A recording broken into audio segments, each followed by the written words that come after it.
Afterwards, they never gave us any water, they never gave us any food. The children were screaming. Spielberg's USC, Survivors of the Shoah Visual History Foundation, contains over 50,000 video testimonies. Out of 50,000 testimonies, the Shoah Foundation handpicked a bunch of hate-filled liars and Zionists for their documentary. Surely, out of 50,000 video interviews, there must be some Jews telling some semblance of truth about life in the concentration camps.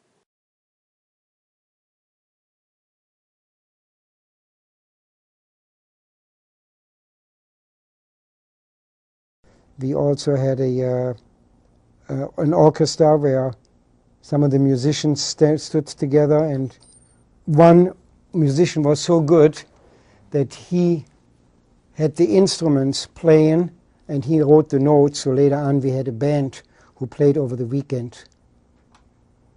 And that was, of course, helping us. You know, we also did plays and stuff.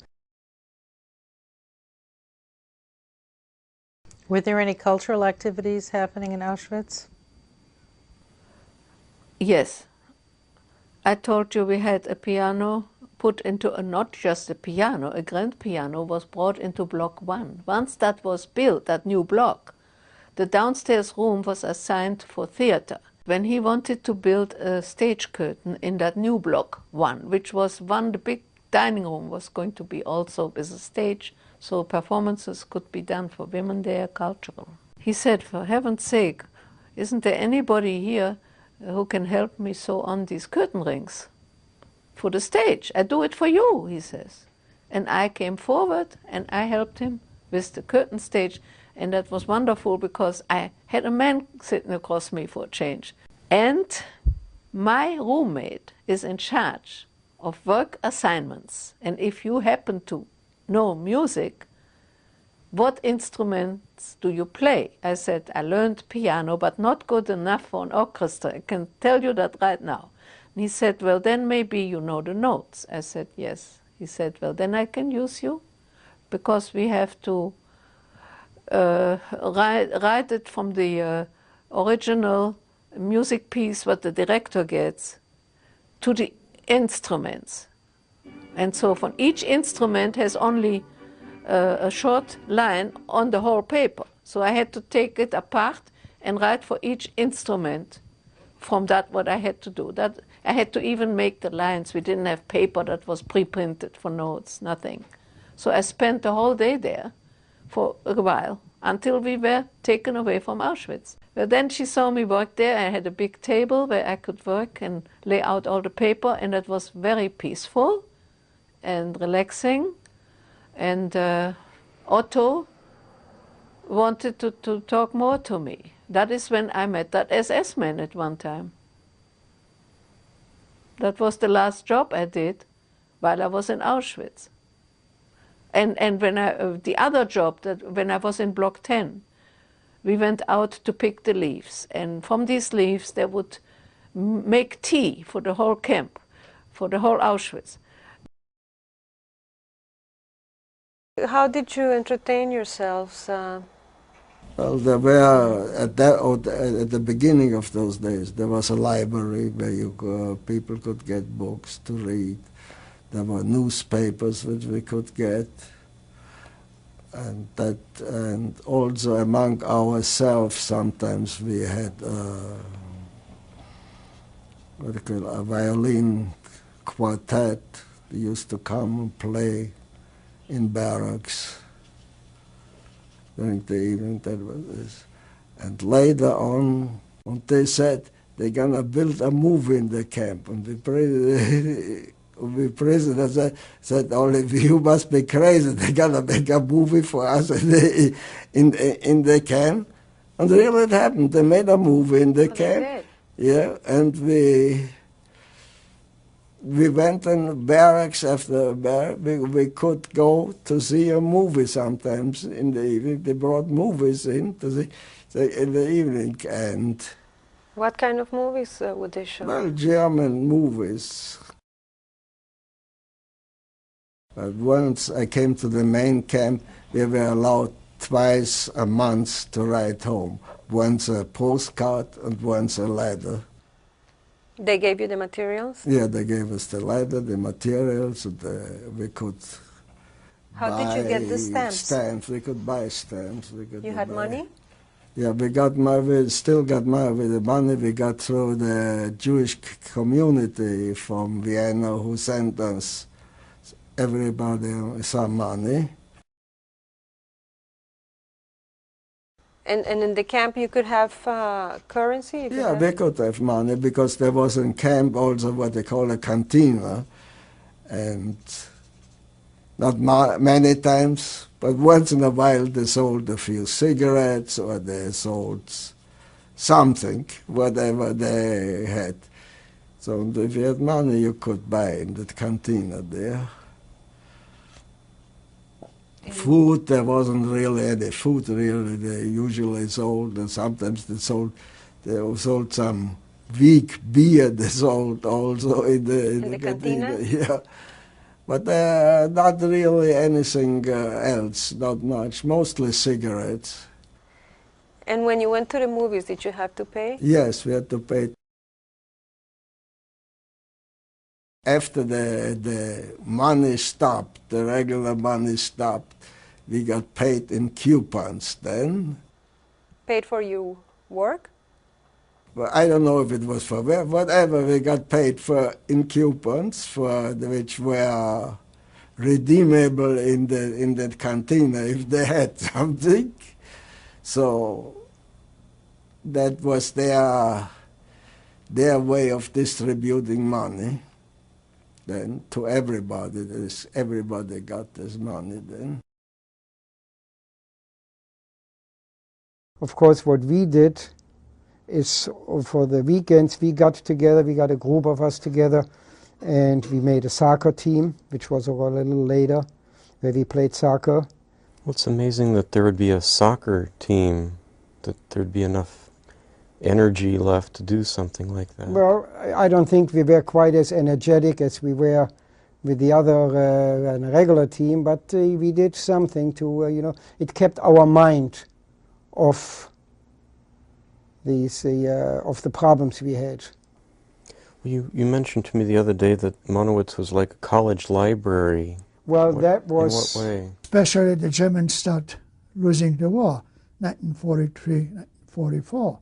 So 1944, we had soccer games in Gross-Rosen. Soccer teams, we organized very well. Soccer teams, each nationality organized a soccer team. And we organized our equipment and everything and play soccer on the assembly line, on the assembly place. So, in Gross-Rosen? In Gross-Rosen. So, that much freer was. But it was 1944. The Russians already pushed away, Americans already invaded from the other side, so they have to give more freedom. But there was much more freedom, and food didn't improve very much because simple reason they didn't have it very much themselves. So. Did the civilians try to help you at all? Did they trade goods for things? It's as I say, that we have almost everything what we wanted for that soccer teams from the civilians, from outside civilians. But that was strictly on the cover. The SS didn't know that. They knew it, but they didn't do much about it because they knew the war was almost over. So they didn't. They even played soccer with us. That just to make the story funny, that whole incident funny. That one time the Polish team play against German teams, and one of this top enlisted SS men decided he wants to play for the Polish team. So we say, okay, you can play for us. And then the commandant that commanded, SS commandant, he was like a captain. He decided to want to play for the German team. So he went in the field. But I think they were a little bit tipsy. How did you feel about that? And the funny part of it, we said, just let them play. They play almost by themselves. We just run around them. but that was one of this incident which stuck so funny on it. But that's happened. So, but it was 1944. So it almost things came to a close. So is what you're saying then that the closer the end of the war came, pressure was let up rather than becoming more cruel or... In our camp, pressure, you did feel the pressure laid up. The big problem is that the Auschwitz soccer field was right next to the so-called genocidal gas chambers and would be in full view of the so-called final solution. Freddie Hirsch called me to the children's barracks. He was heading then, and he asked me if I could paint something on the wall for the children. And I said, well, if you can get the materials. He said, I'll get the materials. I said, okay. And then a very handsome young blonde man from the men's camp came over one day, and Freddie Hirsch called me to come and meet him, and he asked me what I need. So I said, well, if I can get any wall paints, so any tempera paints, I would like those, if you can get me some. And he said, yes, anything you want. And so before I knew it, Freddie had the stuff ready for me, and I started painting. At first, not knowing what, I looked at that huge drab, it was kind of olive colored, like all the barracks were, wall, and I thought, well, the thing to do is to make it look like we are in a Swiss chalet on the deck, and there is a balustrade with flowers on, flower pots on it, and we are looking out at the beautiful meadows and maybe see some cows and sheep and stuff. And I started painting. And then afterwards, far in the distance, I was putting some sheep and some cows. And then I noticed that all the kids were standing around me, behind me.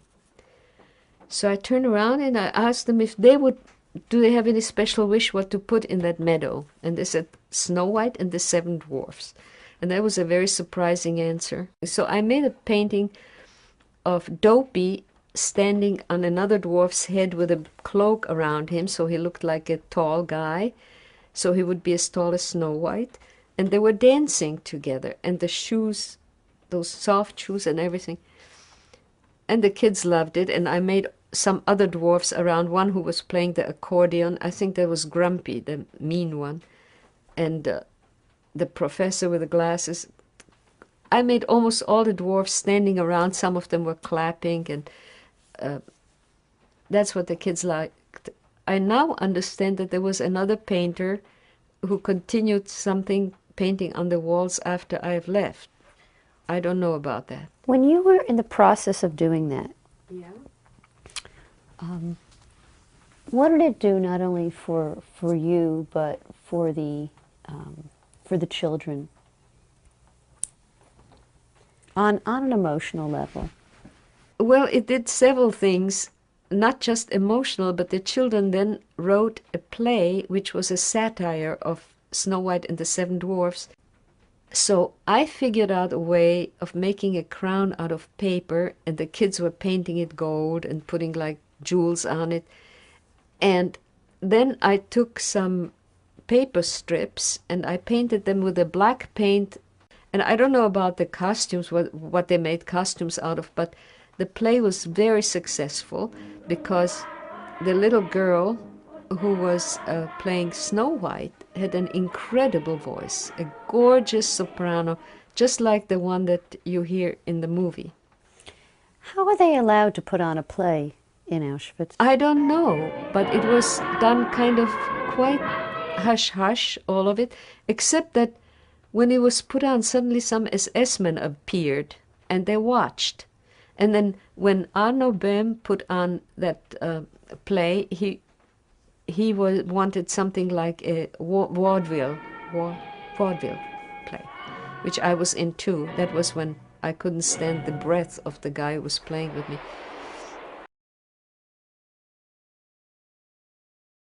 What was the process for the casting? I mean, how were people selected to be in this play or that play?